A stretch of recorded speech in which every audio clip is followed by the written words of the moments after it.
Vi do una notizia in anteprima che il giorno 22 novembre alle ore 11 in Sala Pedenin presso Palazzo Balbi, quindi presso la sede della Regione, si firmerà. Ore 12.30, Sala Pedenin, Palazzo Balbi, Regione del Veneto, Venezia.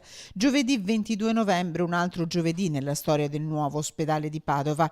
11 mesi fa, era giovedì 21 dicembre, quando in Regione il Presidente del Veneto Zaia e il Sindaco di Padova sottoscrivevano l'accordo di programma per la realizzazione del nuovo ospedale. In ballo c'era la cessione delle aree di Padova Est. Il 31 luglio 2018, incassato il sì del Consiglio Comunale di Padova, Zaia riceveva via libera per le aree e poteva pensare al progetto, tutto in capo alla Regione, di un'opera da 600 milioni di euro. Giovedì 22 novembre a Palazzo Balbi si scrive la storia, una storia fortemente voluta anche dalla nostra emittente, che da mesi dà voce alla parola dei cittadini che chiedono con insistenza che una sanità come quella padovana, eccellenza mondiale, goda di una struttura degna. Già il 31 luglio questo è l'impegno del governatore Zaia.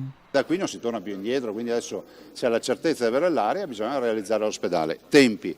Flor mi dice che 8 anni e mezzo si dovrebbe avere la struttura realizzata. Correre, fare le carte, correre, perché dopo 22 anni oggi abbiamo la certezza che c'è un'area di quasi 52 ettari dedicata al nuovo policlinico universitario. 22 novembre, ore 12.30. Il passaggio delle aree dal Comune alla Regione arriva al tanto atteso rogito sottoscritto alla presenza del notaio. Una parte della storia è quasi scritta. Adesso la sfida inizia davvero.